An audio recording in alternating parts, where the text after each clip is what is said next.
Hello, everybody, and welcome to a brand new episode of the One Stump Short podcast. I'm back from my Rebel tour of the ice hockey season. As always, I'm your host, Rob McGregor, and delighted to have from ESPN Cricinfo, George Dobell joining me. George, hi, how are you? I'm good, thank you. Thanks for having me. Did you hear I just dropped my phone? Yes. Smooth as ever. Well, you know, it wouldn't be... I think we got away with it. I think we did. I think it wouldn't be a return from a long winter of not recording the podcast if there wasn't a hitch or two along the way. So, Not quite. Obviously, England had I think maybe a mixed winter with the tour of Sri Lanka and the West Indies, with the Test team winning the series 3-0 in Sri Lanka, lost in the West Indies, perhaps a little bit of a surprise there, heavy favourites going in.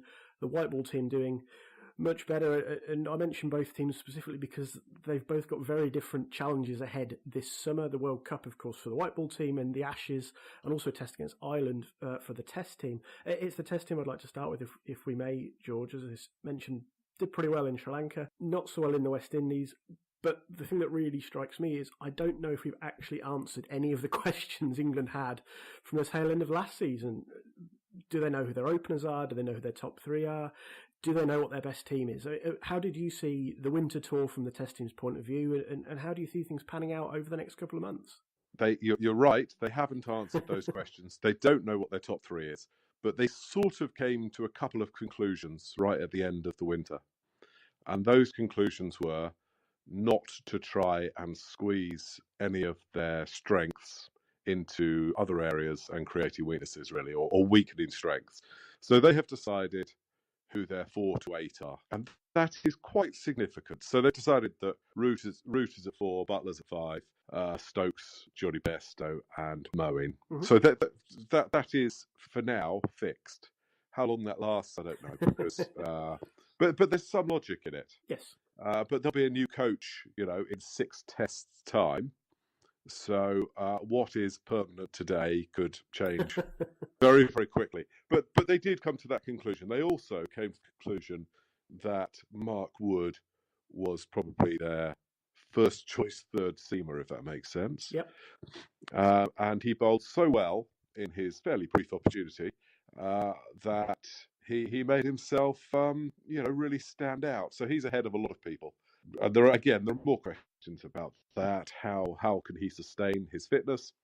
He's never done it before, but it was quite special what he did. So you can see why that happened. As to all the other things, no, they don't know who their top 3 are. They really don't have a clue. People talk about Rory Burns, who I like and rate, and I've done the same thing. We say how well he's done, but he's averaging 25 after 6 tests. That's pretty modest, isn't it? And he's the leading contender.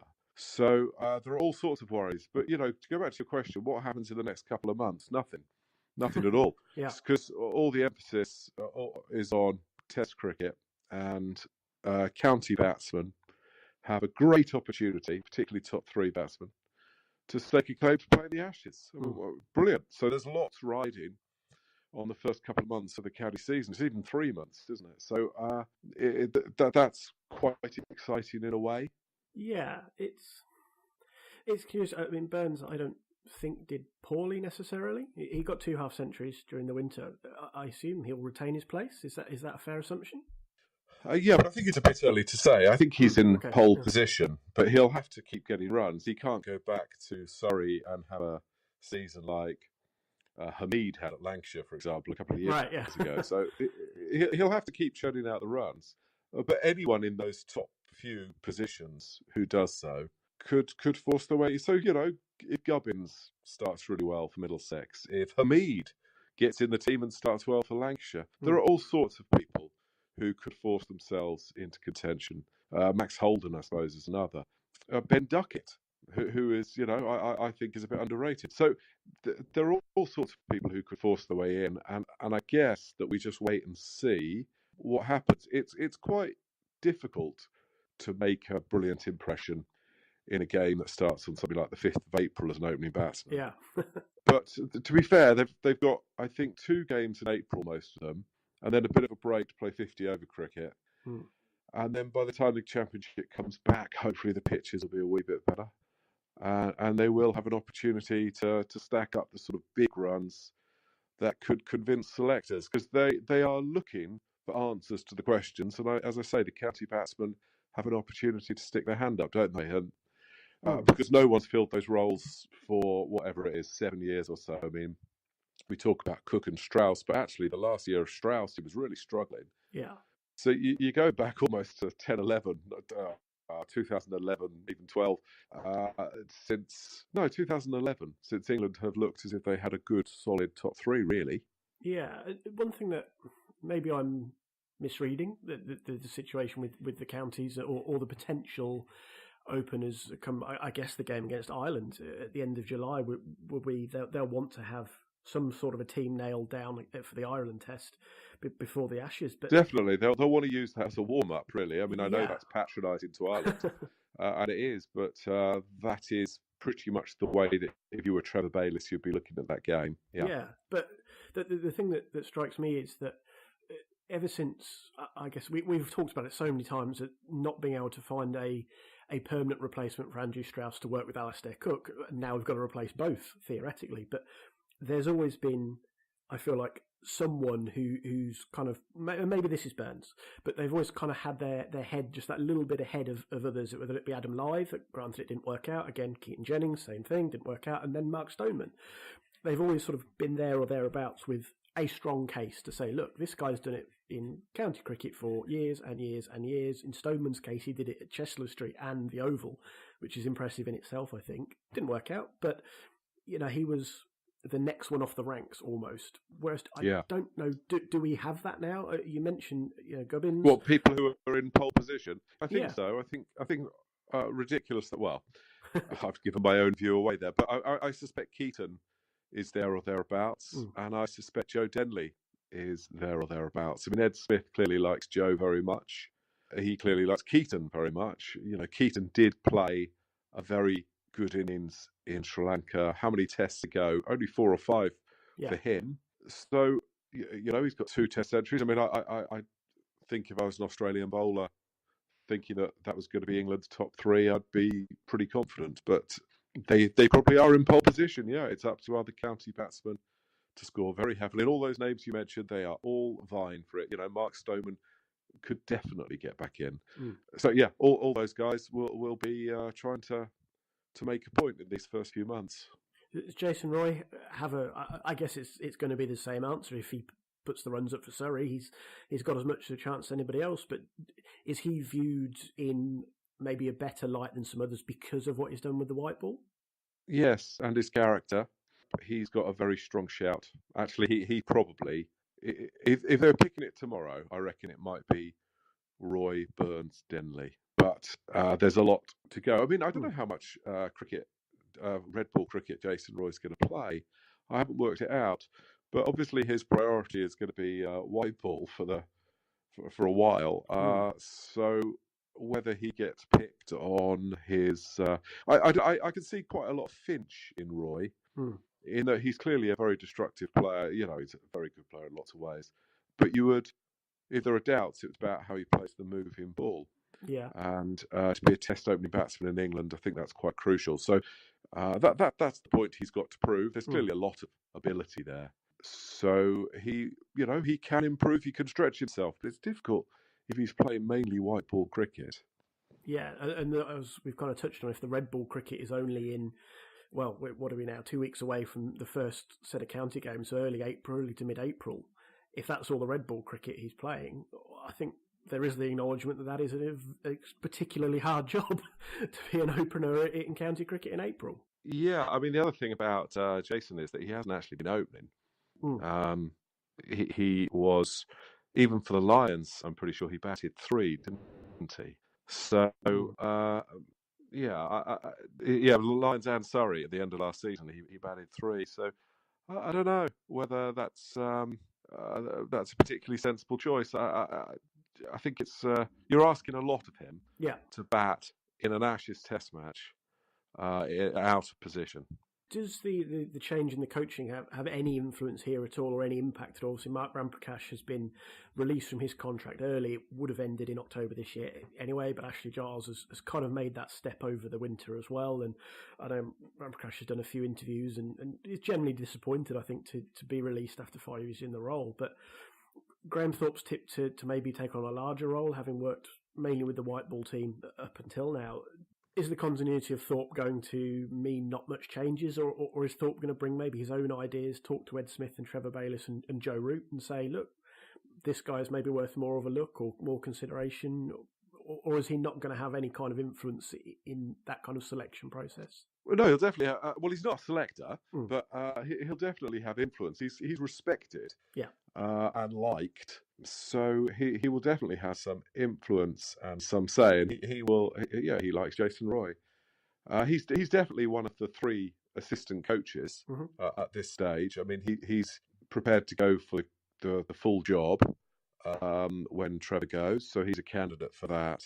I don't think he'll get it, but I'm pretty sure he'll be, one of the trio of assistants. Yeah. And that's fine. So, yeah, of course, he'll do things slightly differently, but I don't see that making a huge difference on selection. But, yeah, he'll absolutely be asked his thoughts. But I'm sure Ramps was too.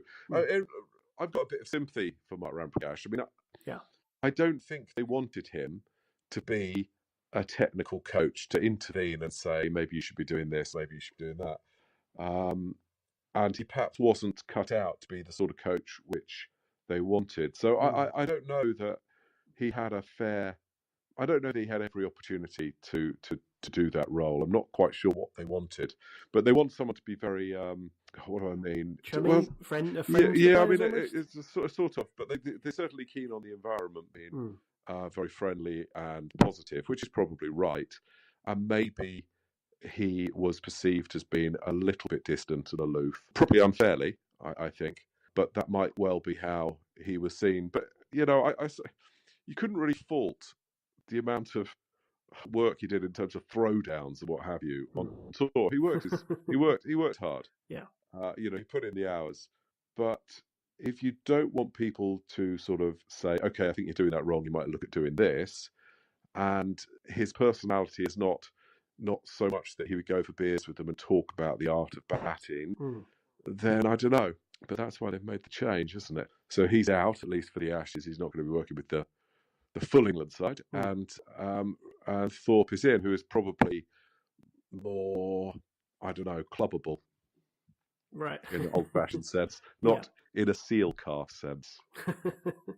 Of course, while we're touching on the coaching changes, Paul Farbrace has departed as well. He's off to Warwickshire in more of a management role, really, from acting as assistant coach with England for the past few years. Obviously, his relationship with Trevor Bayliss is well documented. It may continue in the future after Bayliss has departed his role with England at the end of this summer. How much of a shift is Farbrace's absence going to? I've probably termed that very poorly, but I know exactly what you mean. Yeah, what change or what impact is Farbrace's absence? Well, it's funny you should say, because I think that I better preface what I'm going to say by saying I think he had a huge impact a few years ago. I think he did really, really well and was very important. But I actually do think his influence has diminished quite sharply. And so at this stage, it's not going to make that much difference to the squad. But I do think that he'll make a difference to Trevor because he's Trevor's natural confidant and mate, and I don't quite know who he's going to talk to. I think he'll find it a wee bit lonely for the next few months. But that doesn't really matter in the grand scheme of English cricket. That's just a personality thing. But Farby made some quite big decisions, one of which was putting Stokes at 6 and sticking in there. Which they eventually moved from, which was, a mistake, I think. But you can see why that happened. Anyway, he made Stokes the centre of that side ahead of the 2015 series against New Zealand. And I think that was very important. A lot of the blocks that were put into place by Farby. And, of course, he was in charge for the turning point of England's white ball form, which was that series against New Zealand. And he was at that stage very good at giving a very clear, uncomplicated message, which was go out there and thrash them. Go out there and have fun. Show everyone how good you are. It was just brilliantly positive. And I think as the years went on, that message got a bit complicated and there were personality things. And there were times when he was frustrated. And, his impact lessened inevitably. So, but I think that's always going to be, a coach has a lifespan in the side, and he had been there a bit longer than Trevor. Remember, he had been there under Peter Moores, and I think he probably, and I say this reluctantly because I'm quite a big fan of his work. I think he probably had stayed his lifespan as a coach of that team, but he could come back in a few years. I don't suppose he will, but I think that they had decided that they needed new voices in the dressing room, and he wasn't a viable candidate to be the head coach going forward after Trevor left. And once that became clear, and that became clear a few months ago, he started applying for jobs, and he came very close to a few. He was certainly offered the Bangladesh coaching job and at a huge salary, and he turned that down. I think he was offered the Middlesex job, and Middlesex changed their minds. Right. I reckon he was offered it on Friday, and on Monday they said we're going another way with it. Yeah. Honestly, I don't think that's been said before, but I think that's what happened. And there were other couples of jobs that he expressed some interest in and either didn't get or didn't pursue. And then the Warwickshire job, it's quite a big job. It's quite a big salary. It's a big club in terms of club jobs in England. Which pays more? Possibly Surrey.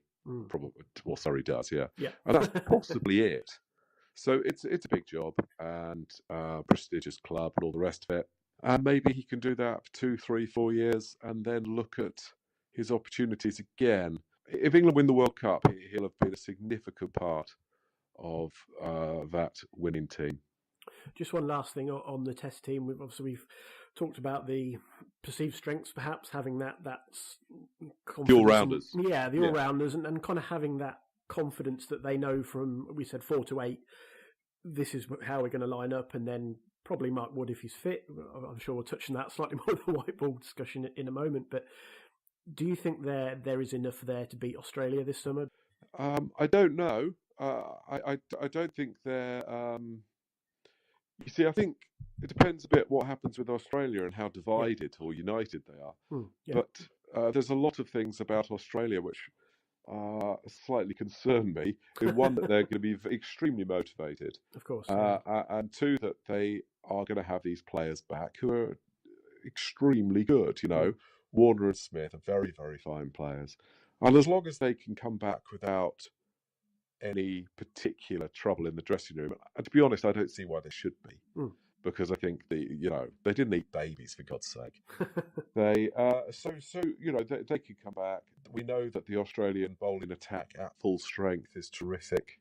They obviously have some questions to answer in English conditions, but we're playing that series on some quite good batting wickets, which I think plays into Australian hands. So I'm not at all complacent. I'm not as confident as other people are about the Ashes. Personally, I don't even think we need to think about them right now. Let's just let the county championship. Well, no, really, because we have no idea who's going to be England's top 3, really. And so there are all sorts of places to fill. And actually, the World Cup is the focus, and I think that's probably right. Personally, if I was given a choice, actually, I'd be really interested what your listeners think. If you could just win one of them, the Ashes or the World Cup, which would it be? Personally, I'd say the World Cup.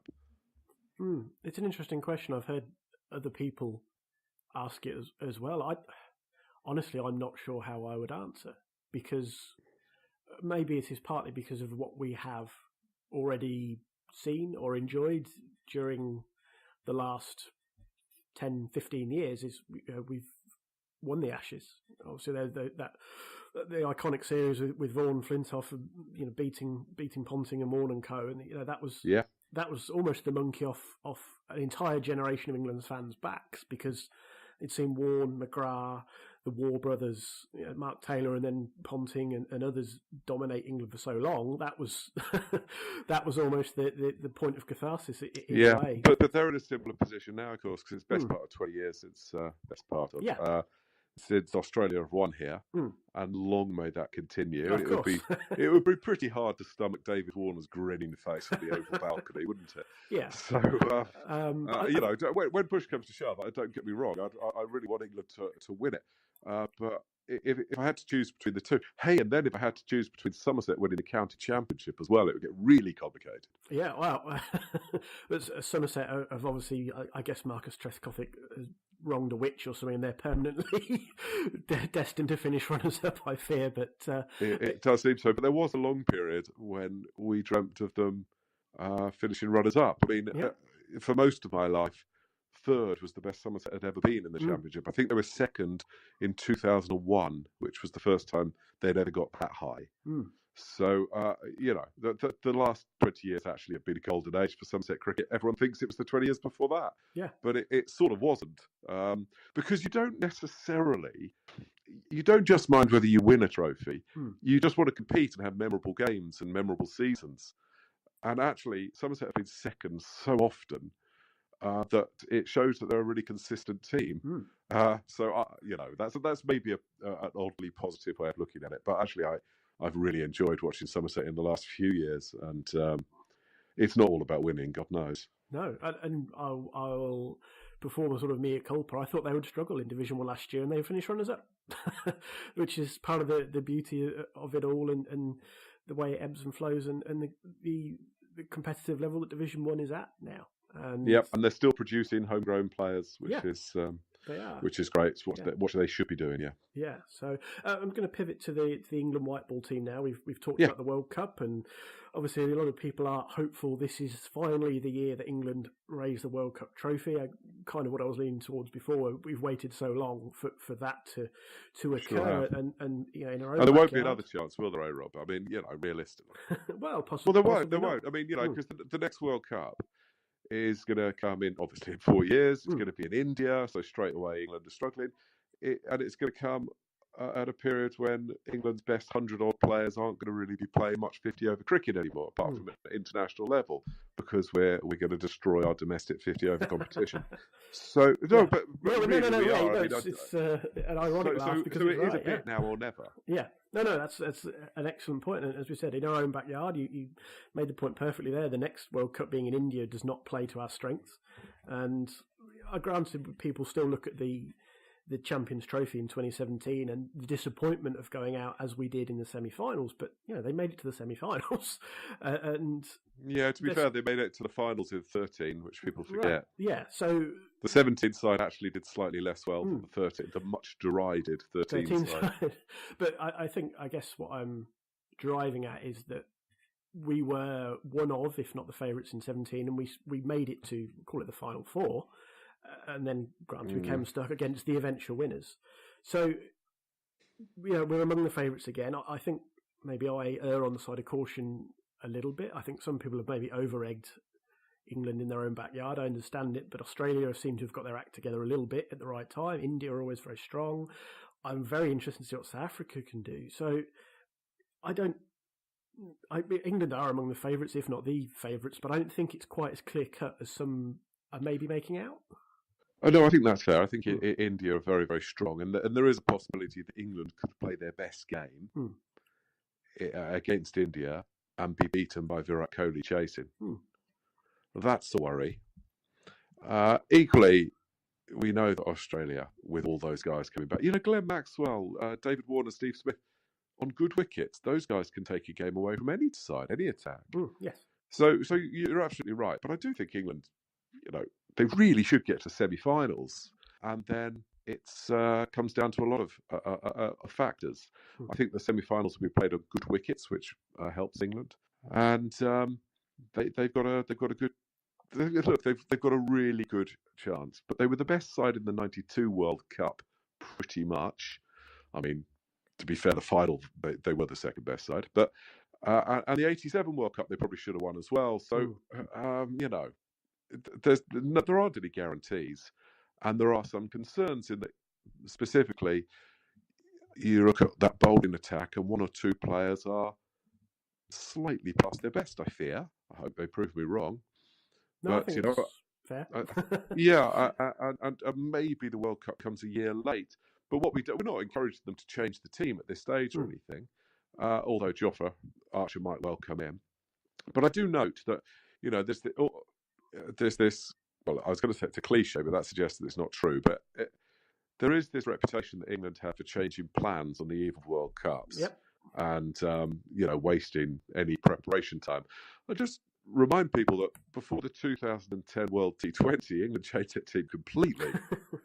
I mean, they really did. In the lead up to that World Cup, people had played 1, 2, even no T20 internationals.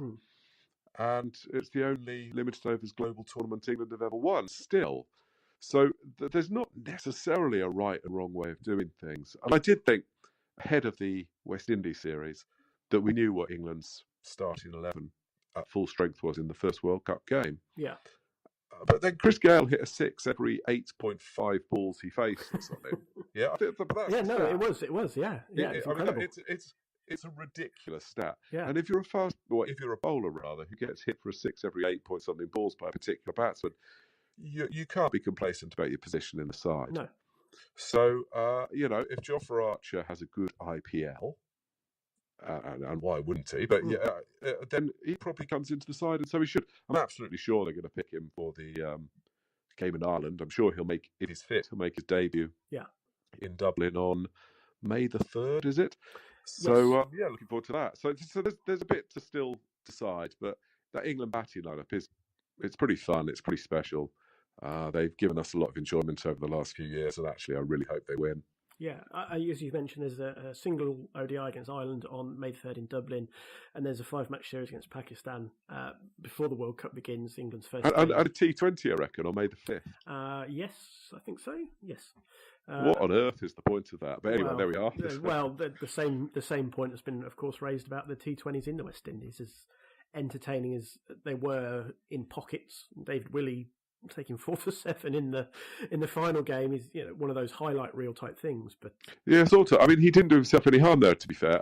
No. So I'm sure he'll be in the squad because those World Cup games are starting at 10:30, and he does get the new ball to wobble, which almost no one does. If you're a left-arm swing bowler and you get the ball to move, you're very dangerous. My worry would be he's only dangerous for about 3% of the game. Do you know what I mean? I mean, he's a good fielder. That's the criticism of David. Criticism is maybe the wrong word, but that's the limitation, perhaps, of David Willey. Because that would be more the limitation of someone like Harry Gurney. To be fair, you could say Gurney, lots of skills, great death bowler, but actually he's useful for 3% of 100 over game, which is not far wrong, and that's probably a bit unfair with Willey because he can bat, he can field. Yeah. And he's getting better at coming back bowling, but you wouldn't really want him bowling at the death, would you? No, and is his batting plus point, which he definitely has, and obviously Yorkshire and Northampton before that have utilised that, is that less of a factor for England, who kind of have this very defined... Yeah, it is. It is, because he's actually best when the field is up. Yeah. Being used as a pinch hitter, and he's been devastating like that. But against international attacks, there are probably people who are better at it. He's not going to take the place of, Jason Roy in particular, Johnny Bairstow, and Alex Hales, his first choice reserve as a batsman. So, no, he's got a bit to do. But he's going to. My point is, he'll be in the 15 now. Yes. I think he did enough. But that May the 5th. T20. What do they do? Do they pick their T20 side? Because I think England's T20 side, the next time they play it, may have Stokes and Butler as opening batsmen. Okay. Or do they stick with their ODI side? I have no idea. Yeah, and again, it raises the question of where exactly that T20 fits into to what's going on this summer, really, especially practically not on the eve of, but in the same month that the World Cup starts. It'll be interesting to see how well it sells as well, because it hopefully sells very well. But Cardiff obviously doesn't have the most fantastic record, so it'll be interesting. Yeah. So I guess I think we're in agreement that we would have Willey in if we were picking the World Cup side. David Willey would be in. I'm not saying he'd be at the side. No, sorry, the squad. Sorry, let me rephrase that, squad, because I had attempted to pick my own. I think the way I see it, there are, barring unexpected injury, shall we call it, there are 8 players who are basically in the 11. Morgan was the captain, of course. Jason Roy, Johnny Bairstow, Butler, Root, Stokes, Rashid and Moeen. I think Alex Hales is in the squad as your spare batsman because he's the next best one-day batsman we have available. I think Liam Plunkett is maybe one of the bowlers we were alluding to. But he's in the squad. Exactly, he'll be in the squad. He's done enough over the previous few years. Yeah, he's got the credit in the bank. But he doesn't have the 90-mile-an-hour delivery he used to have. No. And I'm afraid that makes his variations, less of a variation. And batsmen are beginning to be able to line him up just a little bit more. Having said that, he has a very specific role, and he's quite good at it. He's been very, very good at it, rather. Yeah. And I don't see very obvious candidates for replacing him, unless Mark Wood did it in the middle overs. Yeah, I would have Woakes and Wood, assuming both are fit. I think Wood I've got fit. real worries about Woakes. I mean, Same. Yeah, no, I agree. I think he's just had his knee drained, or an operation on his, not an operation, sorry, an injection. Yeah. Maybe just to drain his knee, but I worry about his knee. He was never fit. No. I mean, how long were we in the Caribbean? 2 months?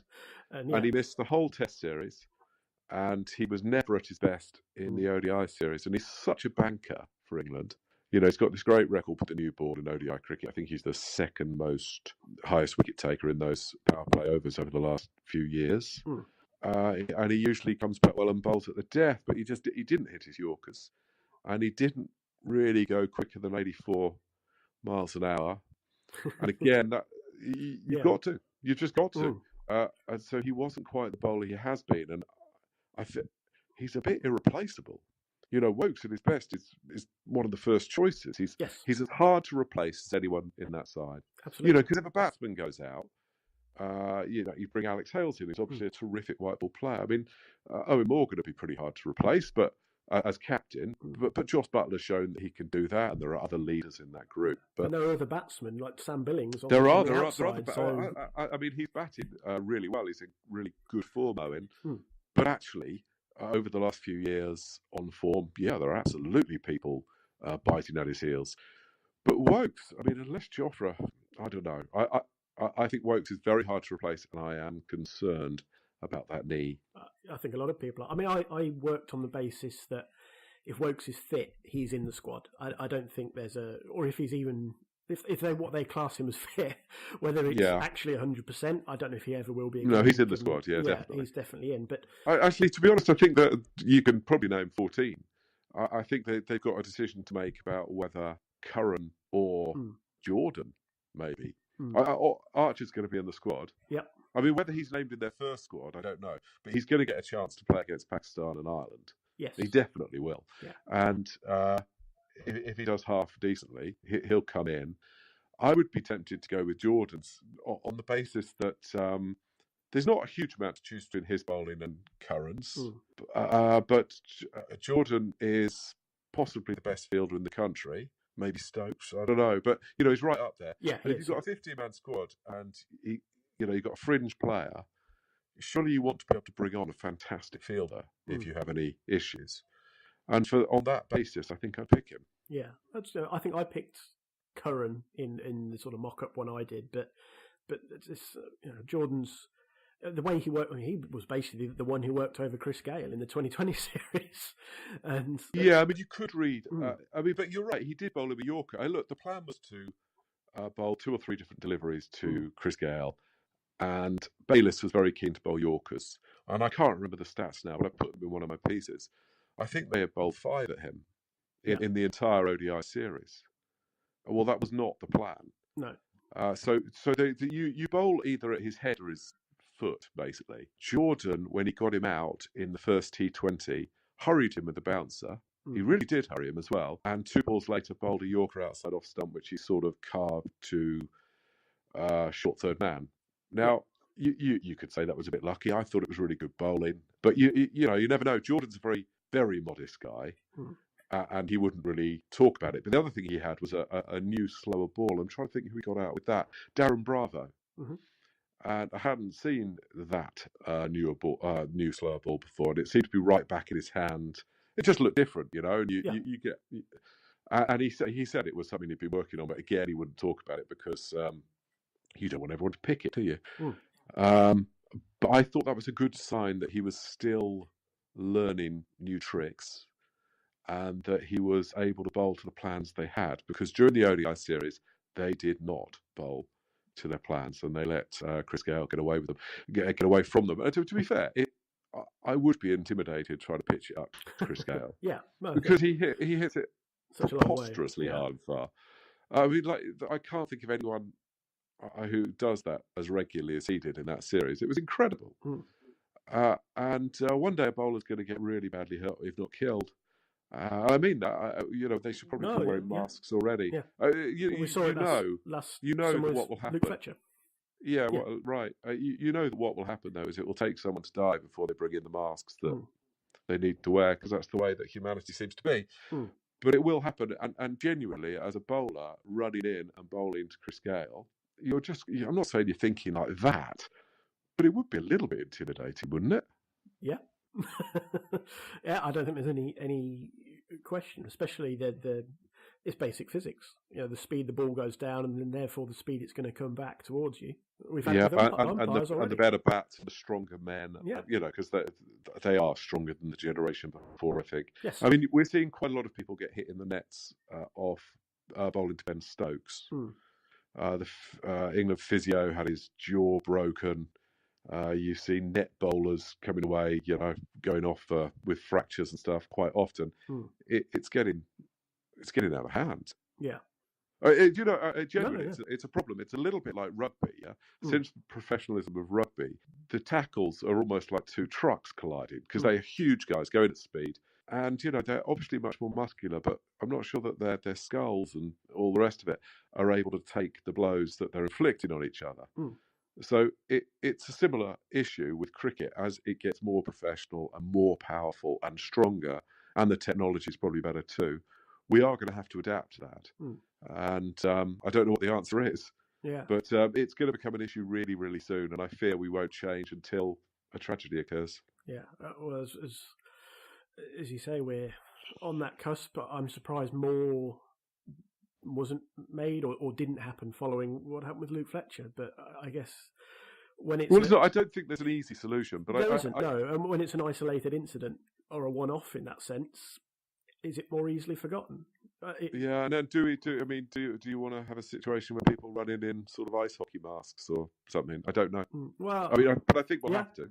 But ice hockey has its own trouble with along the same curve or trajectory as rugby. The game is faster, the equipment is better, the players hit each other that much more violently, and it has its own. But what about the goalkeeper masks? I wouldn't want to have worn my ice hockey mask when I bowled. I used to play in goal, and I think something similar. I don't know. Maybe this is where you look at something like lacrosse, even, because obviously they are physically moving around, running around is what I'm trying to say. So maybe that's where they start to look. But obviously the technology needs to be there to survive a direct impact to the face. People are looking at that now. I mean, if you remember when Dennis Amos first wore a helmet, it was a motorbike helmet, and completely impractical, really. Yeah. But technology moves on quite quickly. But I do think there's a need. I think that the people. I mean, I vaguely remember being sent emails from manufacturers saying they're looking at these things, but it probably will take a bowler to start doing it habitually. Yes. I can't remember which umpire it is. Which umpire is it? Has a protector. Name escapes me as well. Yeah, me too. But why not? He'd be silly not to, really. Yeah. Well, and it was also a big thing was always made of it when he was on TV, but he remains in the minority. Really, it surprises me slightly. I thought more of his colleagues may have taken that up, but yeah, they should probably be made to. So.